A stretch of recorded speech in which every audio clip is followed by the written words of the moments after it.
In this video we're going to learn how to draw histograms from frequency tables.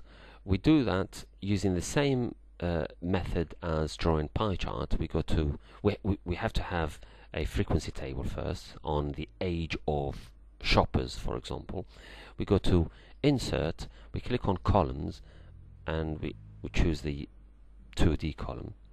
We have this empty rectangle, we right click in it, and then we select data.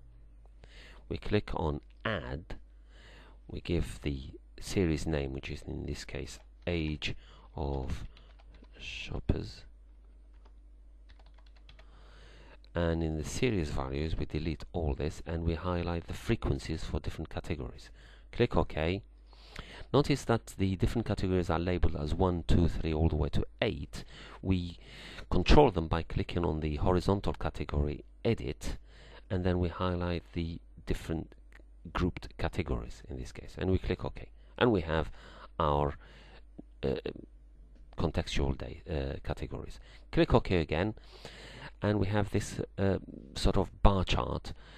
Let's get rid of the legend in this case, and then what we have to do is to introduce some titles here. We go to layout and we click on axis titles. You have the horizontal and vertical. Let's start with the horizontal. We click on horizontal and we have the two options. I'll choose the one below the axis and I put age in this case. And then we go to the axis and we choose the vertical. We've got several versions. The one that I like particularly is the rotator title. So we click on it and then I introduce a title for the horizontal axis called the number of shoppers. In this case, the number of shoppers.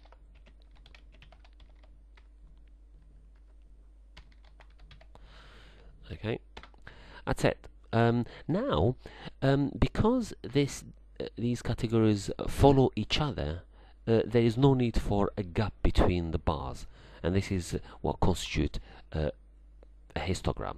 So we need to get rid of the gaps between the bars. We do that by right-clicking on the bar, any bar, and then we go to Format Data Series, and where it says gap width in this case, I scroll the cursor all the way to no gap. Okay, and we click close, and we have a histogram. Now all we have to do is to embellish it a little bit by clicking on the bars now to highlight them, and then if we go to design and scroll down here, we can find something that is interesting, a 3D effect, for example. So let's click on it and we got a 3D effect. So that's a histogram. We can embellish a little bit this histogram if you want to, but all you have to bear in mind is that for this histogram you've got different sections that you need to be aware of.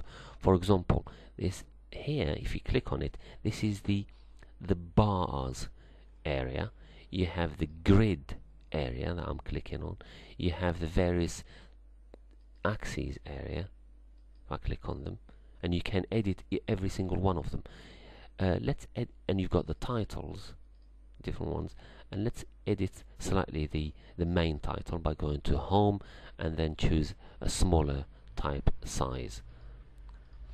Okay, that's end our video.